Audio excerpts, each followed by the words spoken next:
தீமோத்தேயு புஸ்தகம் 2ஆம் அதிகாரம் 9-10 வாசிப்போம். தீமோத்தேயு 2 தீமோத்தேயு 1ஆம் அதிகாரம்.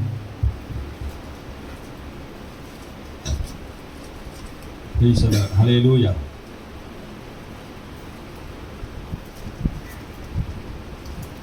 நம்முடைய இரட்சகராகிய இயேசு கிறிஸ்து பிரசன்னமானதினாலே அந்த கிருபை இப்பொழுது வெளிப்படுத்தப்பட்டது. அவர் மரணத்தை பரிகரித்து ஜீவனையும் அழியாமையும் சுவிசேஷத்தினாலே வெளியரங்கமாக்கினார். 9ஆம் வசனத்தை வாசிப்போம். அவர் தம்முடைய கிரியைகளின்படி நம்மை ரட்சிக்காமல் தம்முடைய தீர்மானத்தின்படியும் ஆதி காலம் முதல் கிறிஸ்து இயேசுவுக்குள் நமக்கு அருளப்பட்ட கிருபையின்படியும் நம்மை ரட்சித்து பரிசுத்த அழைப்பினாலே அழைத்தார். அப்போஸ்தலனாகிய பவுல் தீமோத்தேயுவுக்கு எழுதும்போது இப்படி எழுதுகிறார்.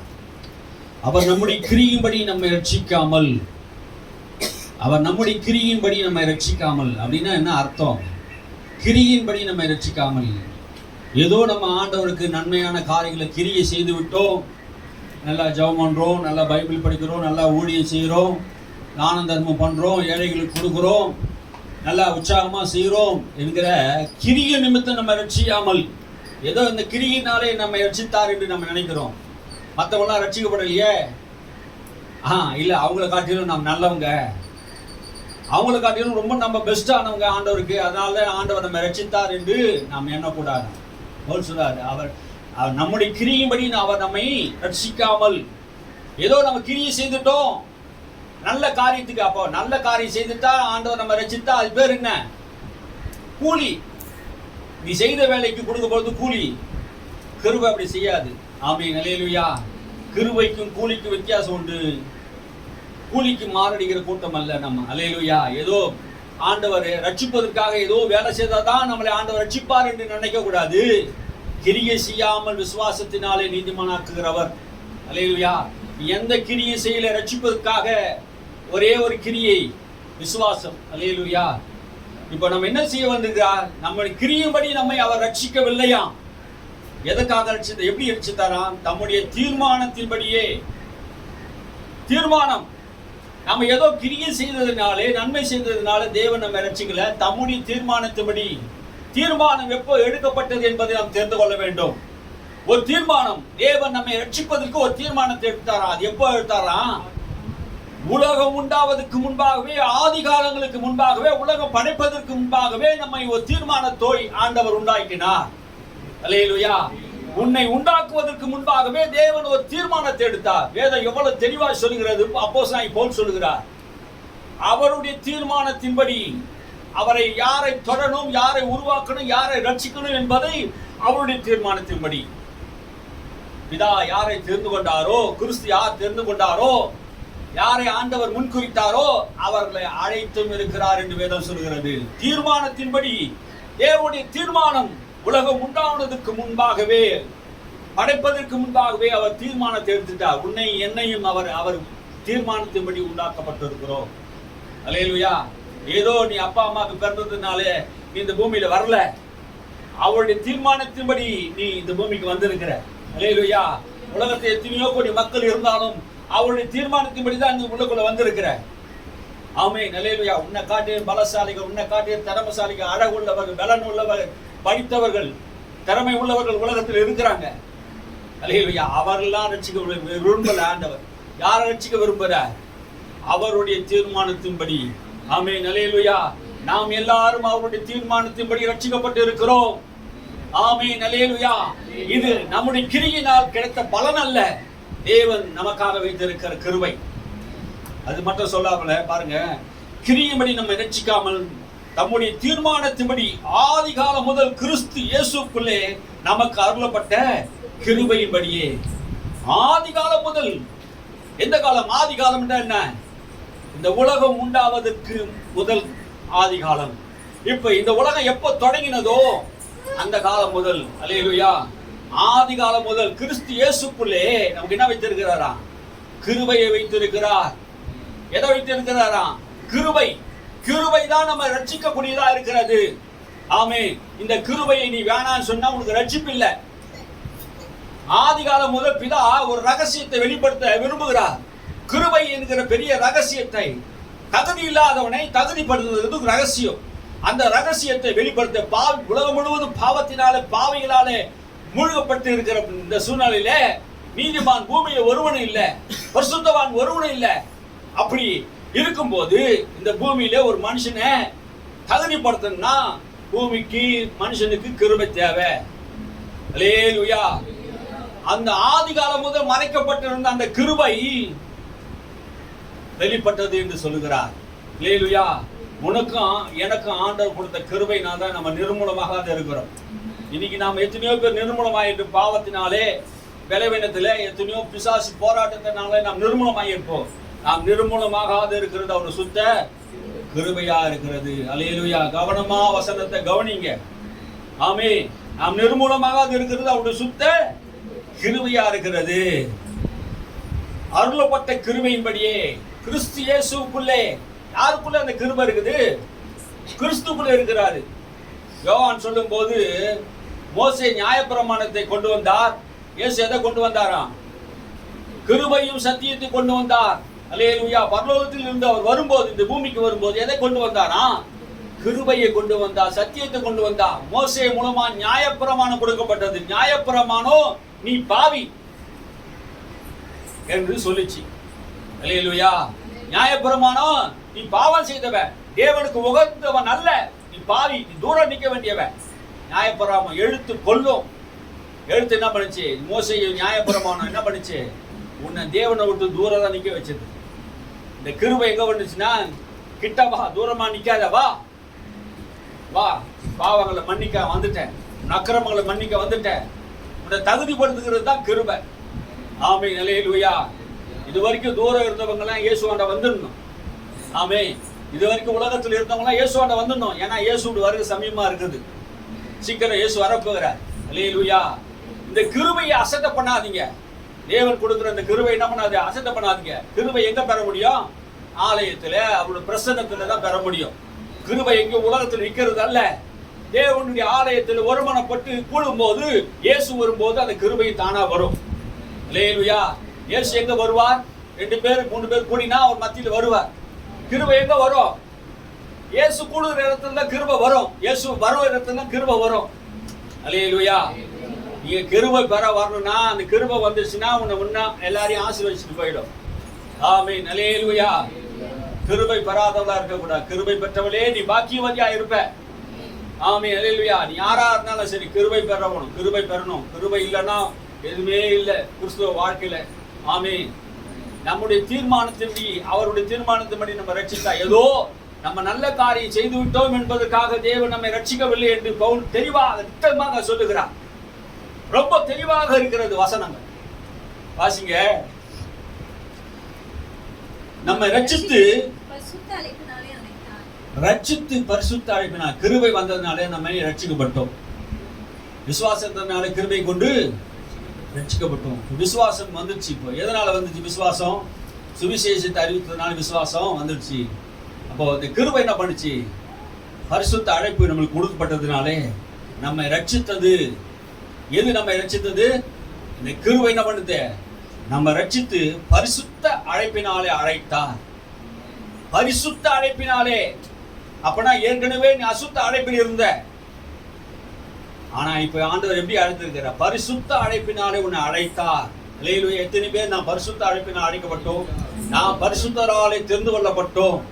அல்லேலூயா. அவர் பரிசுத்தர், பரிசுத்தர், பரிசுத்தர், சேனை கர்த்தர், பரிசுத்தர், பரிசுத்தர், பரிசுத்தர் என்று சொல்லிக்கொண்டே இருக்கிறார்களே. இரவும் பகலும் ஓயாமல் சொல்லிக் கொண்டே இருக்கிறாரே. அவருடைய மகா பரிசுத்த தேவனை நாம் தொழுது கொள்ளும்படியாக. அல்லேலூயா. ஏன் பரிசுத்த அழைப்பு என்று சொல்றாங்க? இயேசு கிறிஸ்து ரத்தம் கழுவப்பட்ட எல்லாரும் பரிசுத்த அழைப்பை பெற்றவர்கள்.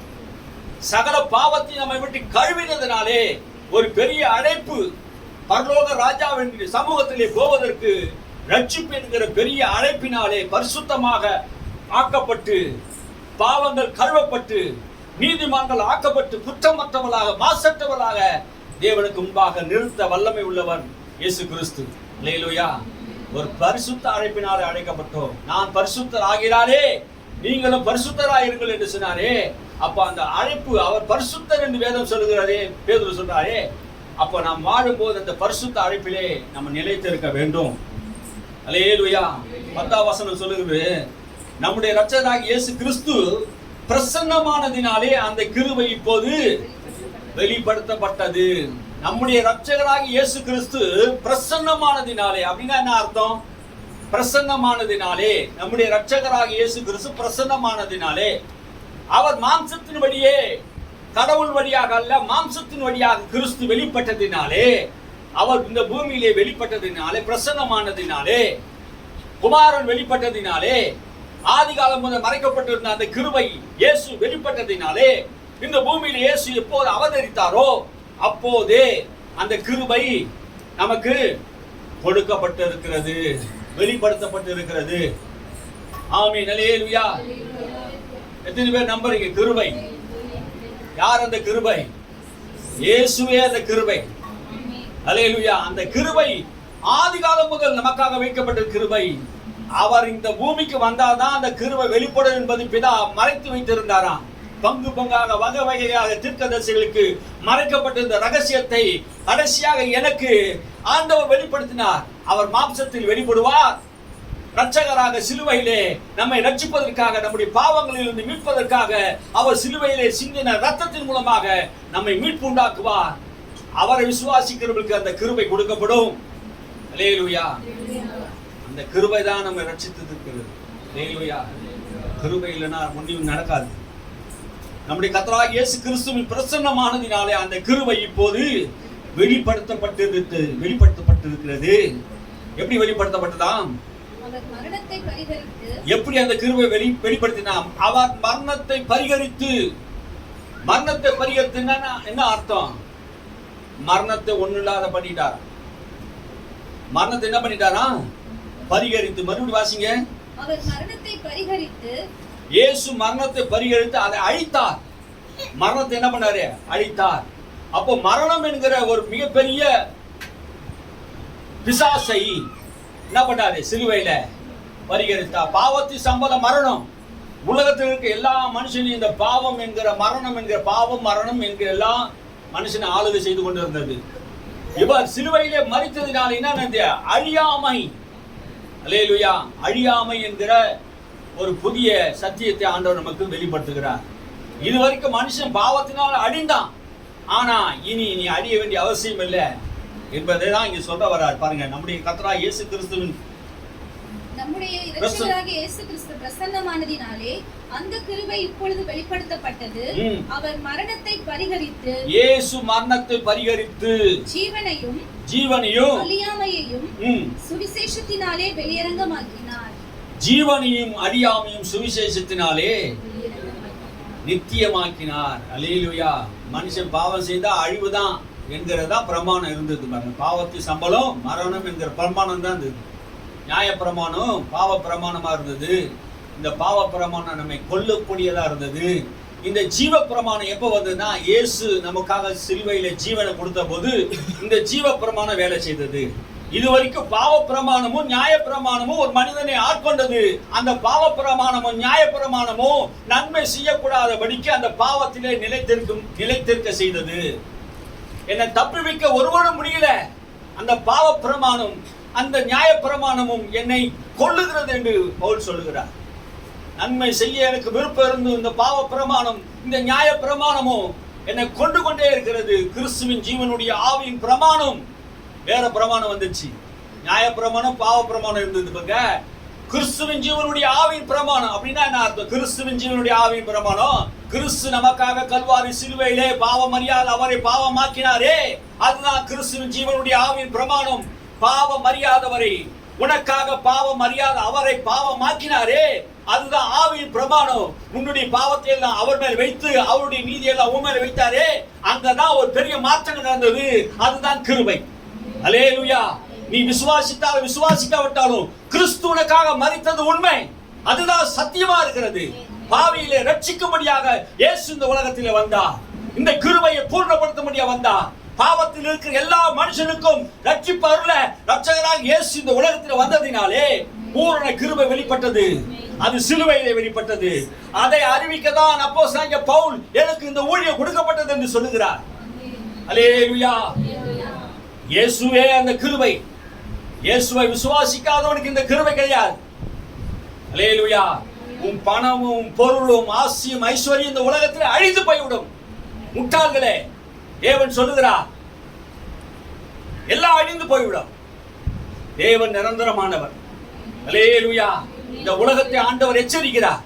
பணம், புகழ், பேர் இதெல்லாம் ஒரு நாள் அழிந்து போய்விடும். நிலையானது ஒன்று, கிருபை. இயேசு கிறிஸ்து அவர் மாறாதவராக இருக்கார்.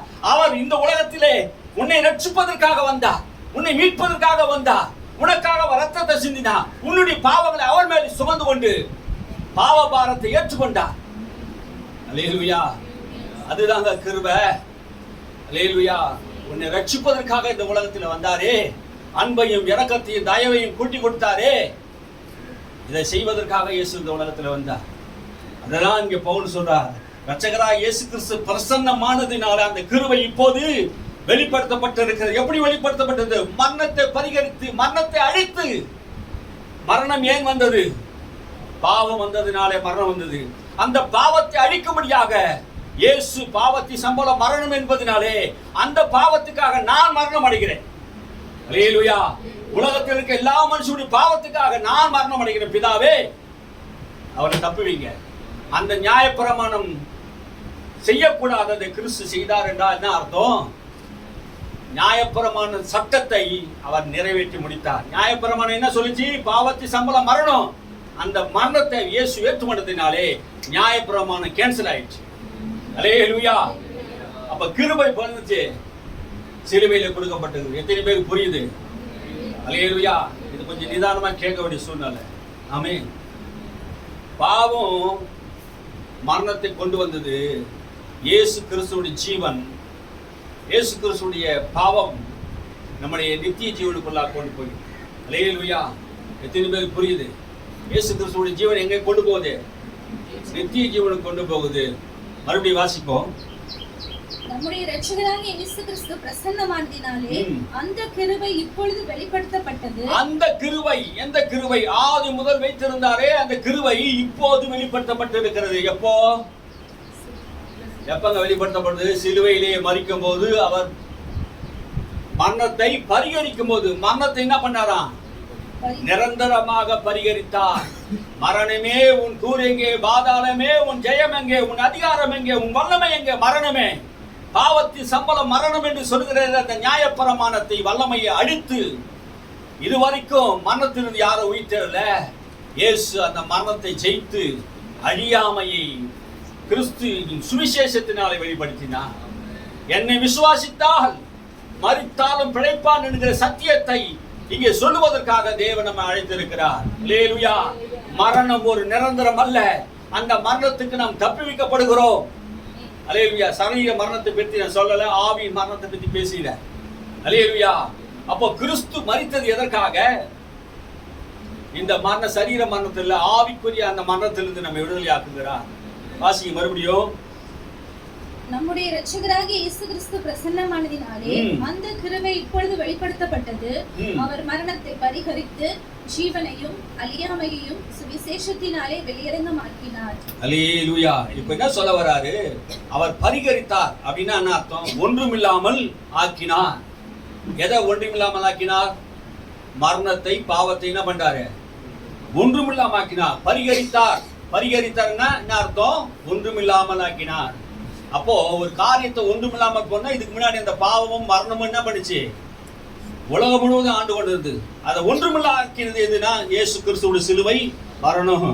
மரணத்தை ஒன்றும் இல்லாமல் ஆக்கினார் இயேசு. அல்லேலூயா. மரணத்தை ஒன்றும் இல்லாமல் ஆக்கிட்டாரா? அப்பனா மரணம் என்பது பெருசா நீங்க நினைக்கிறீங்க. மரணம் என்பது ஒன்றும் இல்லை. அது என்ன ஆச்சு? கிறிஸ்துக்குள்ள எல்லாம் அழிக்கப்பட்டது. ஆமென். அல்லேலூயா. கிறிஸ்துக்குள் மரிக்கிறவர்கள் பாக்கியவான்கள் என்று எழுது. இப்போ இது முதல் கொண்டே சொல்றாரு. அப்ப இயேசுவை விசுவாசித்து ரட்சிக்கப்பட்டு கிருபைப்பட்டு ஞானஸ்நானம் பெற்று இயேசுவை நம்புகிற உன் வாழ்க்கையில உன்னுடைய மரணம் பாக்கியமான மரணம். அல்லேலூயா. அதனால நாம் துக்கித்து அழ வேண்டிய அவசியம் இல்லை. மற்றவர்கள் அறிவில்லாமல் துக்கித்து அழுகிறது போல நாம் துக்கித்து அழ வேண்டாம் என்று சொல்கிறார். ஏன் அழ வேண்டாம்? ஏன் அழ வேண்டாம்? கிறிஸ்து வரும்போது மரித்தவர்கள் அவரோடு கூட வருவார்கள். ஆகாயத்திலே அவரோடு கூட பரிசுத்தவான்கள் வருவார்கள். ஆமை விசுவாசிக்கிறவர்கள் பரதேசில் இருந்து பரலோகத்தில் இருந்து அப்படியே மூப்பர்களோடு பிரதான தூதரோடு ஆரவார சத்தத்தோடு அவர் வருவார். கிறிஸ்துக்குள்ளே மரித்தவர்கள் பாக்கியவான்கள், ரட்சிக்கப்பட்ட நமக்கு அந்த பாக்கியத்தை கர்த்தர் தருகிறார். அழியாமையும் ஜீவனையும் அழியாமையும் சுவிசேஷத்தினாலே வெளியரங்கமாக்கினார். அல்லேலூயா. இது என்ன சொல்லுவது? ஜீவனையும் அழியாமையும் சுவிசேஷத்தினால் வெளியரங்கமாக்கினார். இயேசு மரணத்தின் கொடுக்கை என்ன பண்ணாரு? உடைத்தார். மரணத்தின் கொடுக்கணும்னா அதிகாரம்.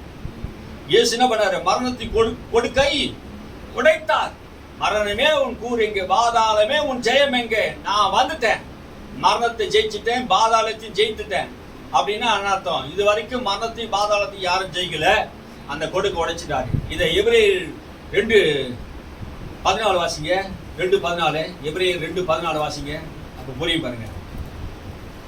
ஆதலால் பிள்ளைகள் மாம்சத்தையும் இரத்தத்தையும் உடையவர்களாய் இருக்க அவரும் அவர்களைப் போல மாம்சத்தையும் இரத்தத்தையும் உடையவரானார். மரணத்துக்கு அதிகாரியாகிய பிசாசானவனை தமது மரணத்தினாலே அழிக்கும்படிக்கும் ஜீவ காலமெல்லாம் மரண பயத்தினாலே அடிமைத்தனத்திற்குள்ளானவர்கள் யாவரையும் விடுதலை பண்ணும்படிக்கும் அப்படியானார். அல்லேலூயா. சாத்தானுக்கு இருந்த அந்த மரணத்தின் அதிகாரத்தை இயேசு என்ன பண்ணாராம்? அழிச்சார். அந்த வசனத்தோட சாராம்சம் என்ன? சாத்தானுக்கு மரணத்தின் மேல அதிகாரம் இருந்தது. யாரையும் கொல்லலாம், யாரையும் கொல்லவும் அழிக்கவும் அவனுக்கு அதிகாரம் இருந்தது. அதான் வேதம் சொல்லுது. யோவானும் 10:10 சொல்றார், பிசாசானவன் கொல்லவும் அழிக்கவும் வருகிறான், அன்றி வேறொன்றுக்கும் வரான். அப்போ பிசாசுக்கு என்ன அதிகாரம் இருந்தது? மரணத்துக்கு மேல அதிகாரம் இருந்தது. அவன் தான் மரணத்துக்கு அதிகாரியா இருந்தான். வேதம் தெளிவா சொல்லுது. அந்த மரணத்தின் அதிகாரத்தை இயேசு என்ன பண்ணாரு? பறித்து கொண்டார். அல்லேலூயா. மரணமே உன் கூர் எங்கே, பாதாளமே உன் ஜெயம் எங்கே என்று சொல்லி மரணத்துக்கு அதிகாரியாக பிசாசை தமது மரணத்தினாலே வென்றார். அல்லே அப்படின்னு என்ன அர்த்தம்? உனக்கு என்ன வேணும்? பாவத்தை சம்பளம் மரணம் தானே. நான் மரணம் அடைகிறேன். பாவம் இல்லாத நான். அவர் மரணம் அடைந்தது காரணம்னா அவர் பாவம் செய்யல, ஒரு குற்றமும் செய்யல, ஒரு பொல்லாங்கும் செய்யல. உன்னுடைய காரியம் என்ன? ஒரு பலி செலுத்தணும். நானே வரேன்.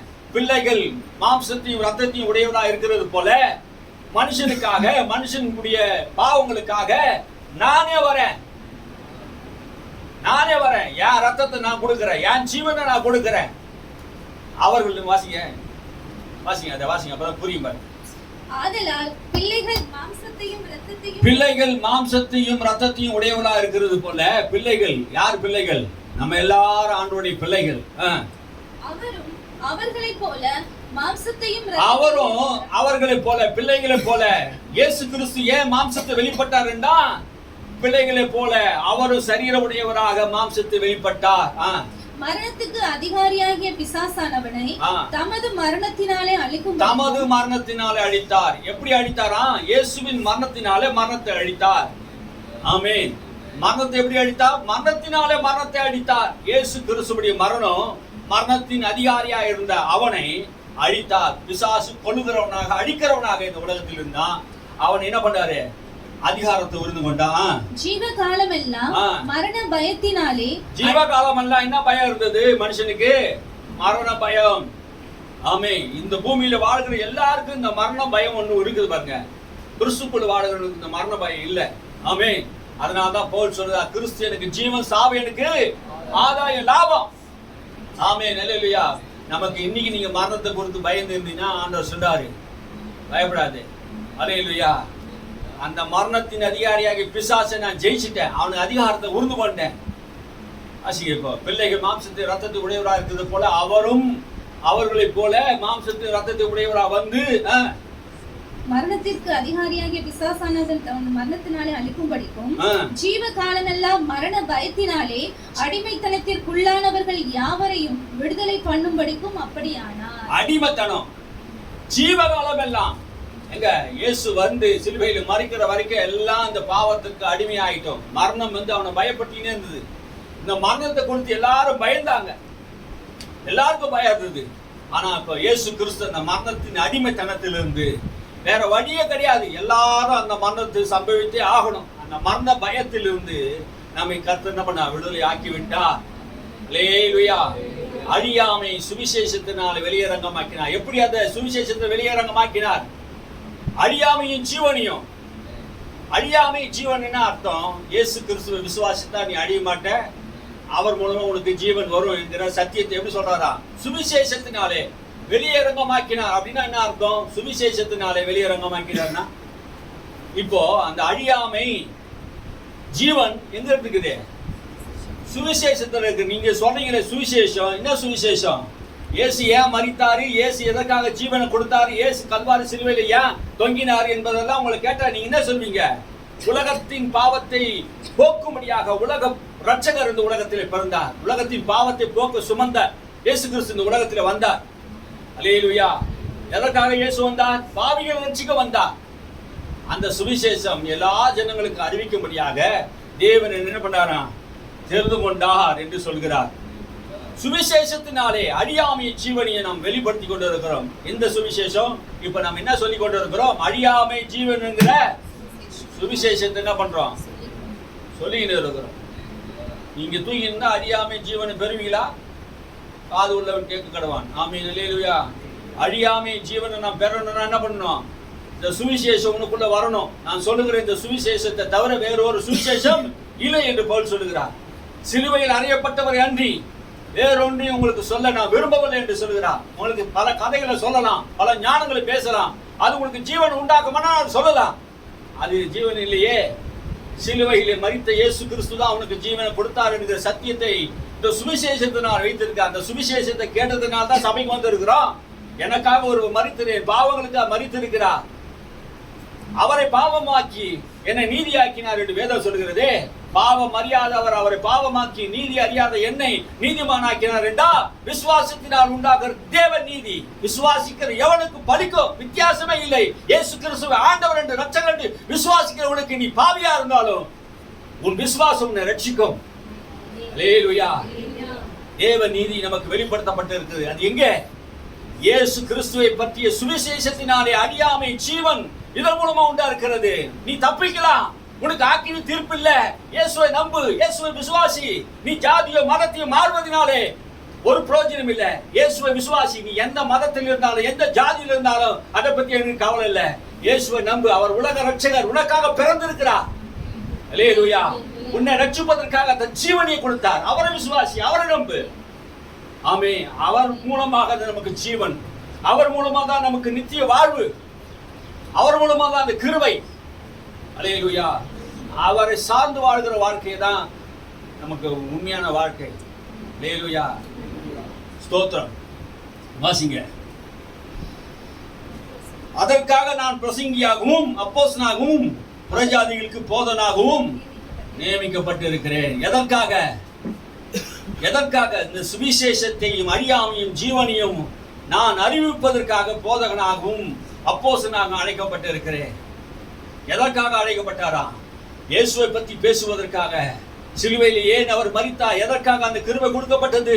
ஏதோ நம் நல்ல காரியத்தை செய்ததுனால தேவன் நம்ம ரட்சிக்கவில்லை, அவர் அனாதிபதி கிருபையினாலே நம்மை ரட்சித்திருக்கிறார் என்று இந்த சுவிசேஷத்தை சொல்லுவதற்காக, சிலுவையிலே ஏன் அவர் மரித்தார் என்பதை சொல்லுவதற்காக, அழியாமையும் ஜீவனையும் ஆண்டவர் மூலமாக இந்த உலகத்துக்கு வந்தது என்பதை அறிவிப்பதற்காக நான் போதகனாகவும் அப்போஸ்தலனாகவும் தெரிந்து கொள்ளப்பட்டேன் என்று பவுல் சொல்லுகிறாரே.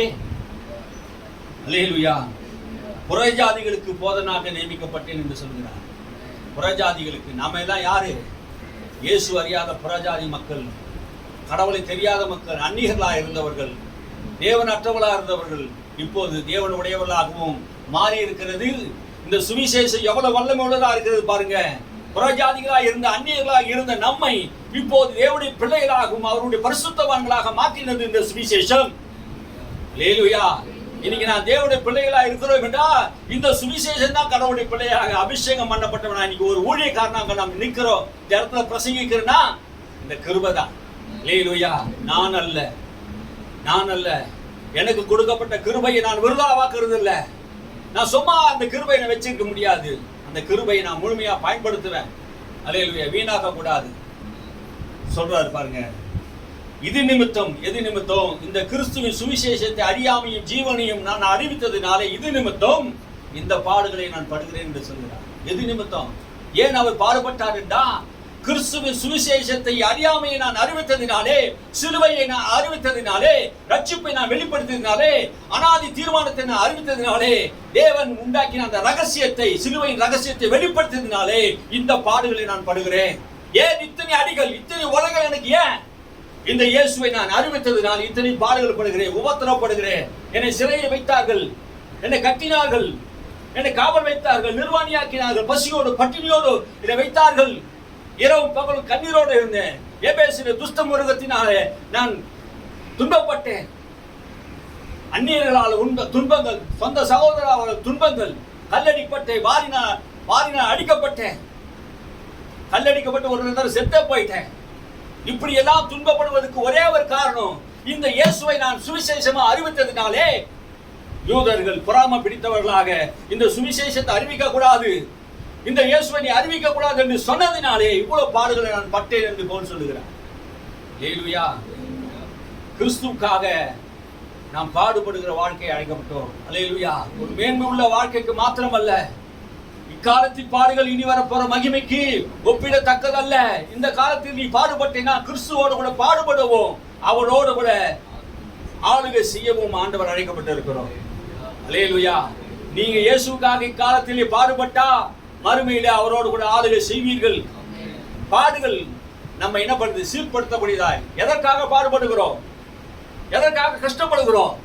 சுவிசேஷத்தை அறிவிக்க பவுல் சொல்லுகிறார். இன்னைக்கு நிறைய பேர் சொன்னாங்க, பண கஷ்டத்தை பாடுபடுகிறோம், வியாதினால பாடுபடுகிறோம், நிறைய பொருளாதாரம் இல்லை என்று பாடுபடுகிறோம், வருமானம் இல்லை என்று பாடுபடுகிறோம் என்று சொல்லுகிறார்கள். பவுல் சொல்லுகிற பாடுகள் வேற. கிறிஸ்துவை அறிவிக்கிறதுனாலே நான் பாடுபடுகிறேன். அல்லேலூயா. இது நிமித்தம் இந்த பாடுகள் நான் அனுபவிக்கிறேன், ஆயினும் வெட்கப்படுகிறது இல்லை. அல்லேலூயா. எவ்வளவு பாடு என படுத்தினாலும், சிறையிலே போட்டாலும், வாரினால் அடித்தாலும், இயேசுவை மறுதலிக்க சொல்லும்படியாக சொன்னாலும், என்னை எவ்வளவு கஷ்டப்படுத்தினாலும் நான் பண்ண மாட்டேன். நான் வெட்கப்பட்டு போகல. வெட்கப்பட்டு போகாத அளவுக்கு என் தேவன் என்னோட கூட இருக்கிறார். அல்லேலூயா. ஏனெனில் நான் விசுவாசிக்கிறவர் என்னார் என்று நான் அறிவேன். அல்லேலூயா. நீங்க அறியீங்களா? நீங்க அறியீங்களா? பவுல் சொல்றாரு, நான் விசுவாசிக்கிறவர் என்னார் என்று நான் அறிவேன். எவ்வளவு பெரிய விஷயத்தை சொல்றாரு. நான் விசுவாசிக்கிற யார் என்பது எனக்கு தெரியும். அல்லேலூயா. கிறிஸ்துவோட கூட இருக்க எனக்கு ஆசை. ஆயினும் நான் இந்த பூமியில் இருக்கிறேன்னா சுவிசேஷத்தை அறிவிக்க. அல்லேலூயா. எல்லா பாடுகள் எதற்காக படுகிறார் என்றால் கிறிஸ்துவின் நிமித்தம் பாடுபடுகிறார். நான் விசுவாசிக்கிறவர் என்னார் என்று நான் அறிவேன். அவர் சர்வ வல்லமுள்ள தேவன், அகிலத்தை படைத்தவர், உலகம் தோன்றுவதற்கு முன்பாகவே நம்மை உருவாக்கினவர், அவருடைய தீர்மானத்தின்படி நம்மை அழைத்தவர். அவர் யார் என்றால் சர்வ வல்லமுள்ள தேவன், பிதாவின் குமாரன் இந்த பூமியில வந்திருக்கிறார். அவரை நான் சுவிசேஷமா அறிவிக்கிறேன். அவர் இன்னார் என்று நான் அறிவேன். நான் அவரிடத்தில் ஒப்பு கொடுத்ததை அவர் அந்நாள் வரைக்கும் காத்துக்கொள்ள வல்லவராய் இருக்கிறார் என்று நிச்சயித்தும் இருக்கிறேன். அவர் என்னிடத்து ஒப்பு கொடுத்தப்பட்டதை அந்நாள் வரைக்கும் காத்துக்கொள்வேன். அல்லேலூயா. எதை அவர்கிட்ட ஒப்பு கொடுத்தாராம்? இந்த சுவிசேஷத்தை அவர்கிட்ட அவர் ஒப்பு கொடுத்தார். எந்த சுவிசேஷத்தை? முள்ளின் மேல் விதைப்பது கடினம் என்று சொன்னாரே, அந்த நாளிலே இந்த சுவிசேஷத்தை நீ புறஜாதிகளுக்கும் ராஜாக்களுக்கும் நீ இந்த சுவிசேஷத்தை அறிவிக்க வேண்டும் என்று கர்த்தர் அவர்கிட்ட ஒப்பு கொடுக்கப்பட்ட சத்தியம். அல்லேலூயா. ஒரு காலத்தில் இயேசுவை வேணான்னு சொன்னவர், இயேசு அறிவித்தா சிறையில போட்டு அடித்தவர், ஸ்தேவானை கொலை செய்ய சம்மதித்தவர். ஆனா இப்ப என்ன பண்றாரு? இயேசுவை அறிவிக்கிறார். காரணம் என்ன? அவரிடத்தில் ஒப்புவிக்கப்பட்டது. நீ துன்பப்படுத்துகிற இயேசு நான் தான். பவுலே, நீ எனக்காக போய் புறஜாதிகளுக்கு ராஜாக்களுக்கு சுவிசேஷத்தை சொல்லு. நான் தான் வானத்தை பூமியை படைத்த தெய்வம். நீ ஆராதிக்கிற பழைய ஏற்பாட்டுல அவர் தான் நானு, கிறிஸ்து மேசியா நான் தான், ரட்சகர் நான் தான், உலகத்தையே ரட்சிக்க வந்திருக்கிறேன், உன்னையும் நான் ரட்சிக்கிறேன். ஆமென். அல்லேலூயா. என்னிடத்தில் ஒப்புவிக்கப்பட்டது. ஆமென். கர்த்தரிடத்திலே ஒப்புவிக்கப்பட்டது.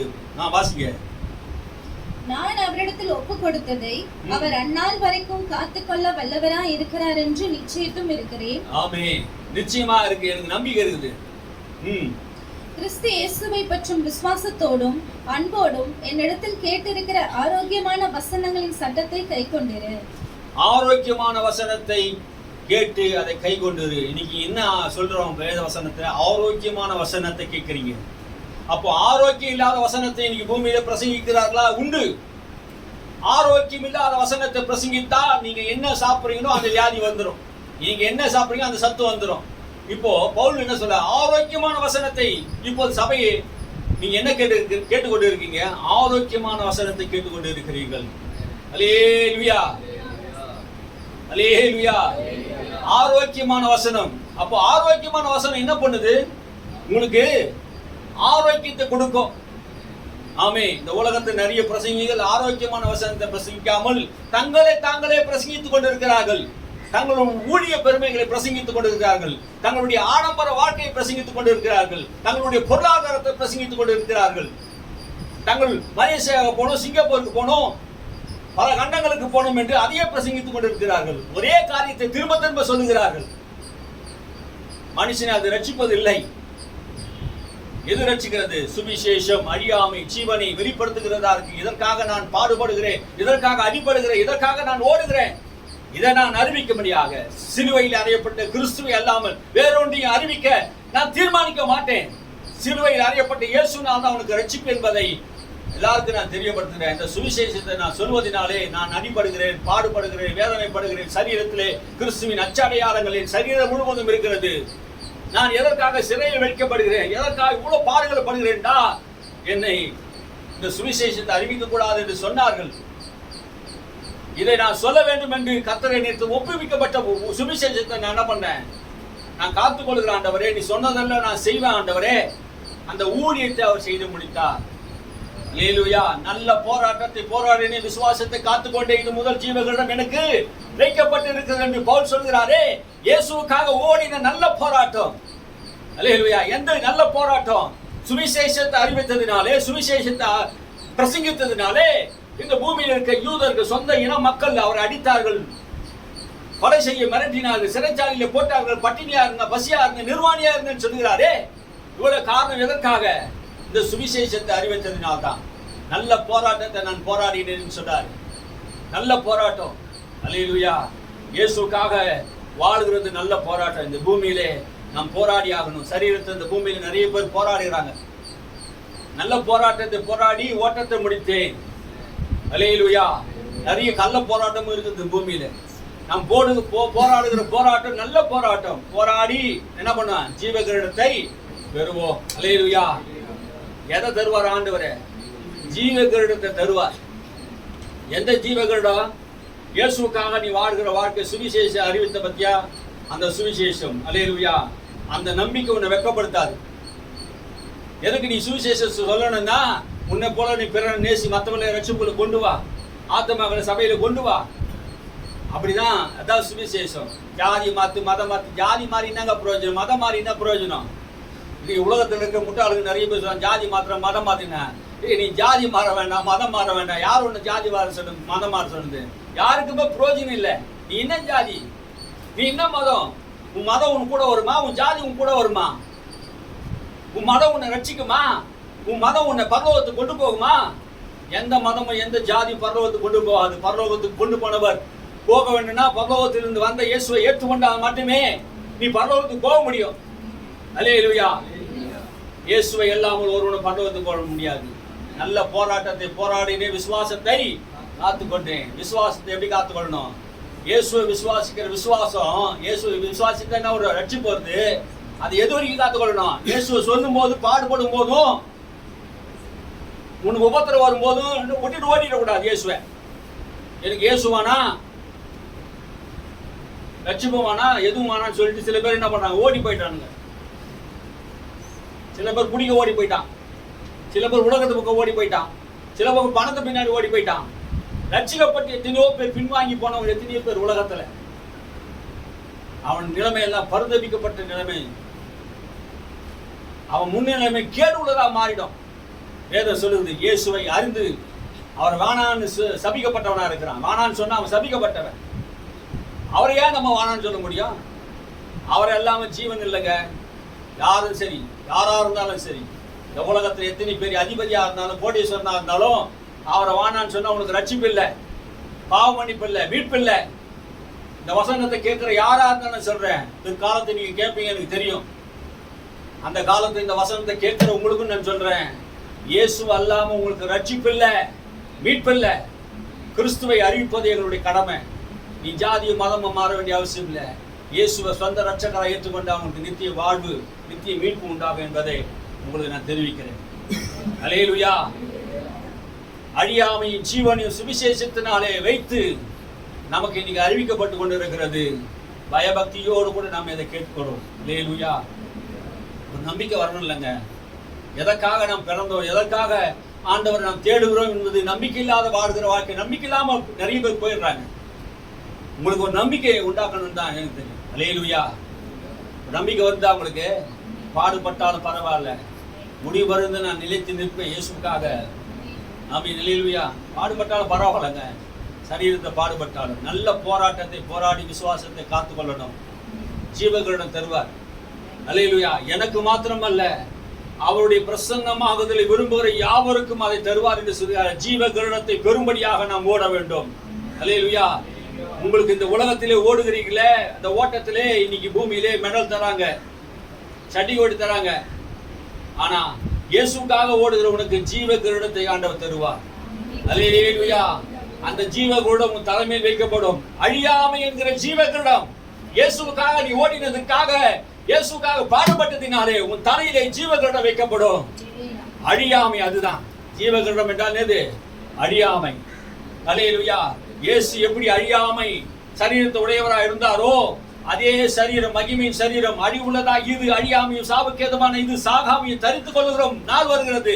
நல்ல போராட்டத்தை போராடு, ஒரு மகிமை நாள் வருகிறது. ஜீவ கிரீடத்தை பெறுவ அவர் வரும்போது. அல்லேலூயா. இயேசு வரும்போது அந்த ஜீவ கிரீடத்தை நமக்கு தருவார். ஆமென். அல்லேலூயா. எத்தனை பேர் நம்புறீங்க? ஜீவ கிரீடத்தை பெற ஆயத்தமா இருக்கிறீங்களா? பிரசன்னமாக விரும்புகிற யாவருக்கும் அதை தருவாரா? இயேசுடைய வருகையை விரும்புகிற யாவருக்கும் அதை தருவார். இயேசு வருகிறார், இயேசு வரப்போகிறார் இருக்கிற சத்தியம் தான் கிறிஸ்துவோட விசுவாசம்.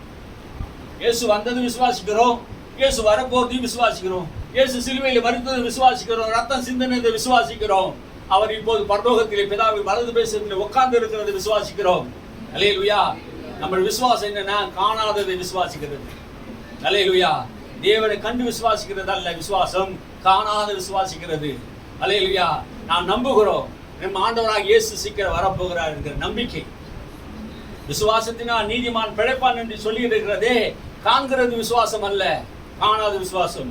உலகம் எப்படி விசுவாசிக்குதுன்னா, பார்த்தாதான் விசுவாசிக்கும், தொட்டாதான் விசுவாசிக்கும், பேங்க்ல பேலன்ஸ் இருந்தாதான் விசுவாசிக்கும்.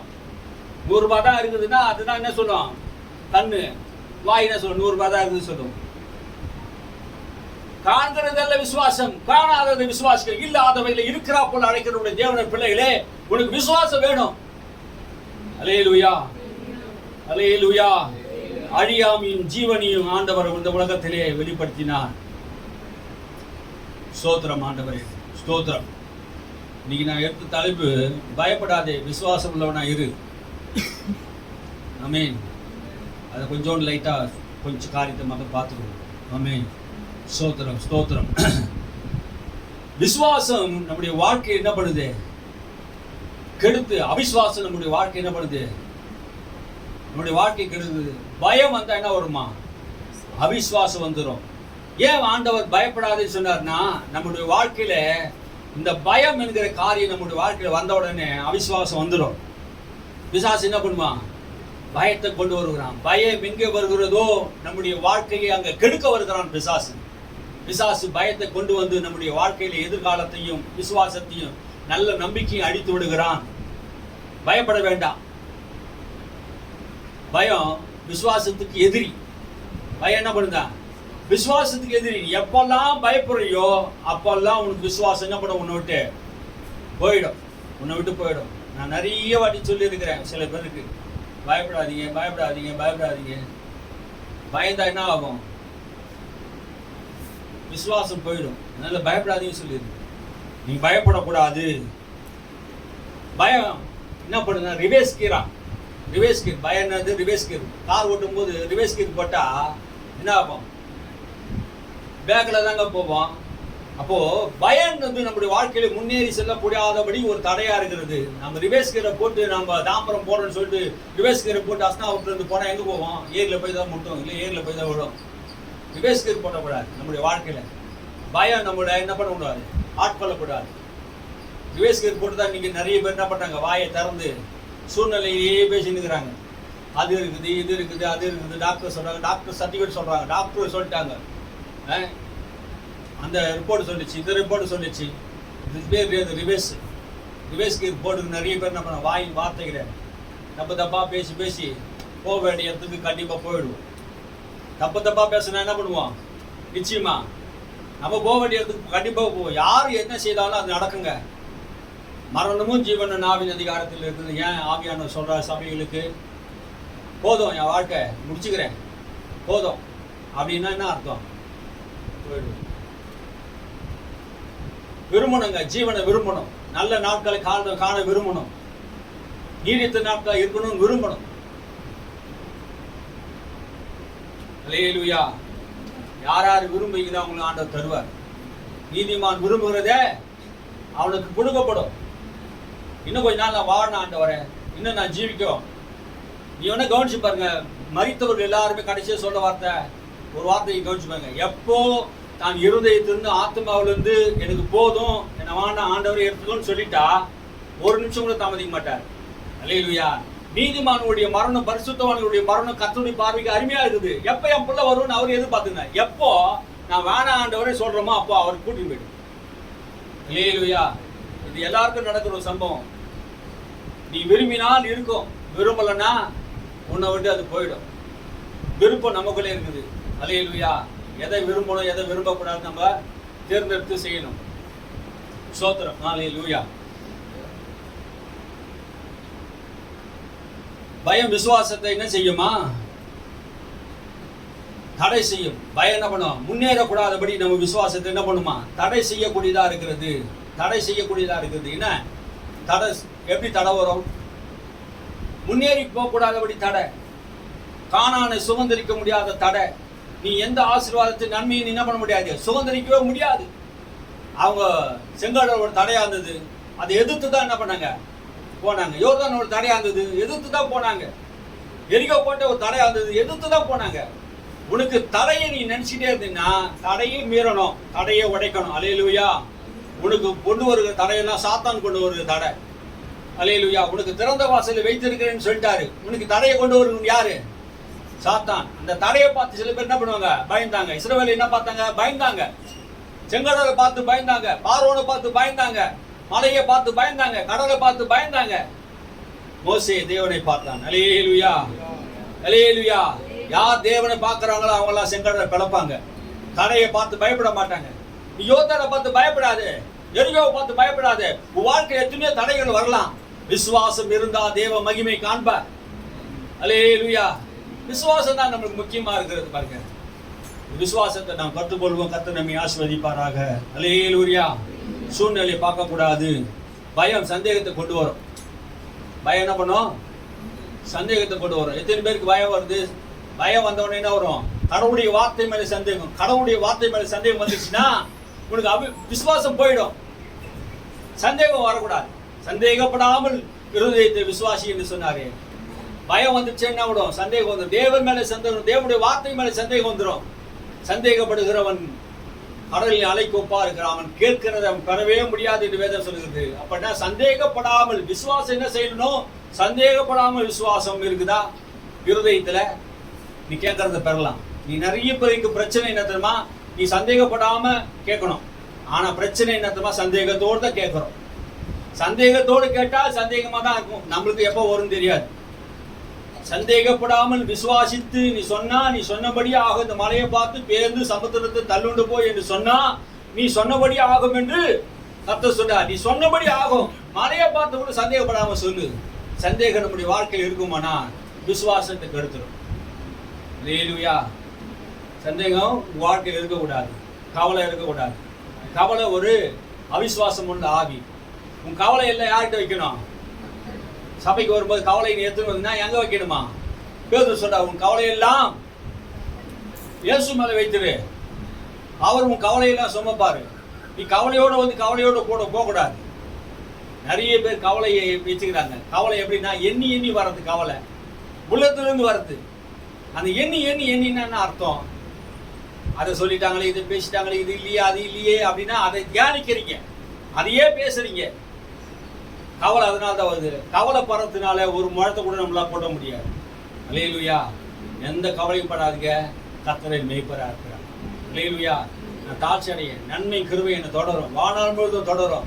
கர்த்தருடைய வீட்டில் நான் நீடித்த நாட்கள் திருப்தியா இருப்பேன், நீடித்த நாட்கள் இருப்பேன். வாயை தந்து சொல்லுங்க, கர்த்தருடைய வீட்டில் நீடித்த நாட்களா இருப்பேன், நான் விரும்புகிற வரைக்கும் வாழ்வேன். அல்லேலூயா.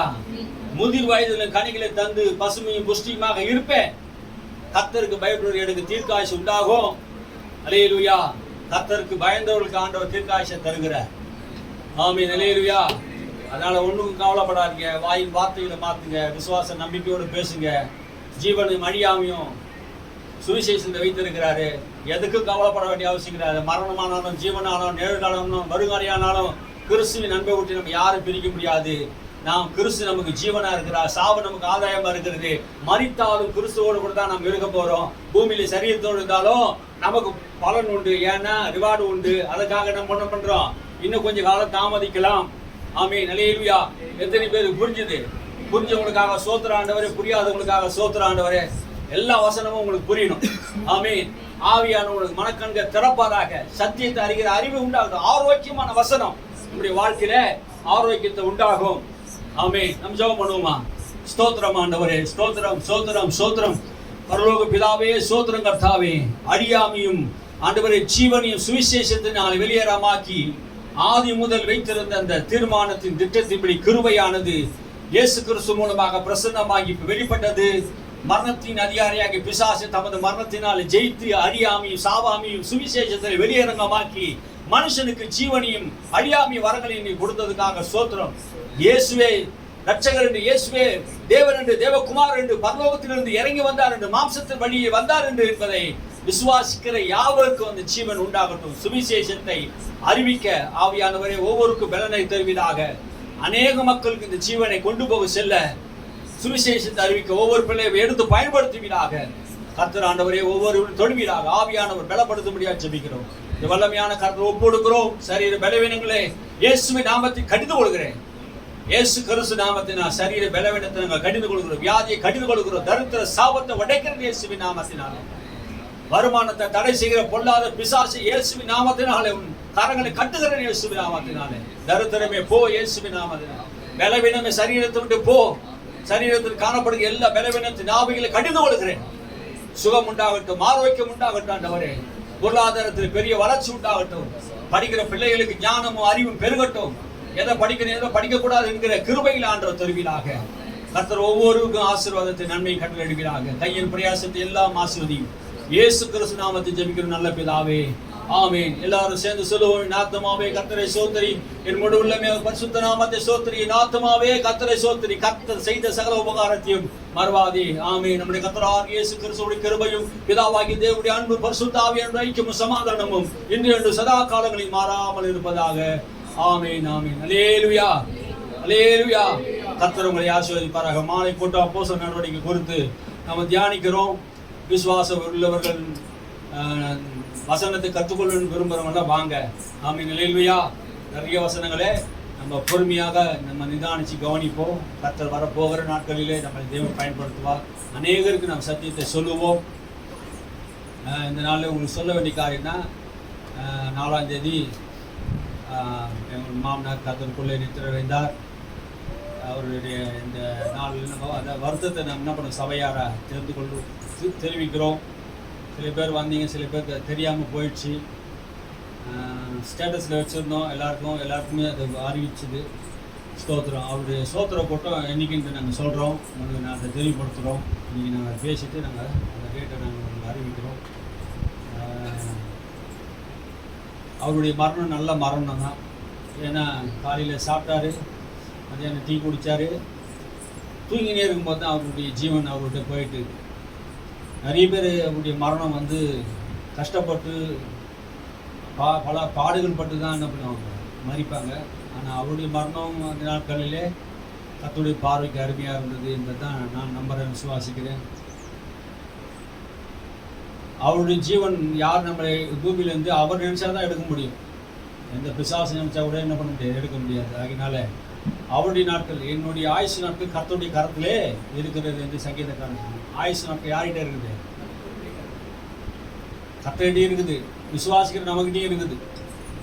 என் ஆவி ஒப்பு கொடுக்கவும் முடியும், ஒப்பு கொடுக்காத கொஞ்ச நாள் பொறுத்து வரேன்னு சொன்னாலும் சொல்லவும் முடியும். நம்ம கிட்டே இருக்குது. புரிஞ்சுங்க, என் வாயில் இருக்குது, இதை புரிஞ்சுங்க. அதனால் நம்முடைய வாயை திறந்து நல்ல வார்த்தைகளை பேசுங்க. கர்த்தர் உங்களை ஆசீர்வதிப்பார்.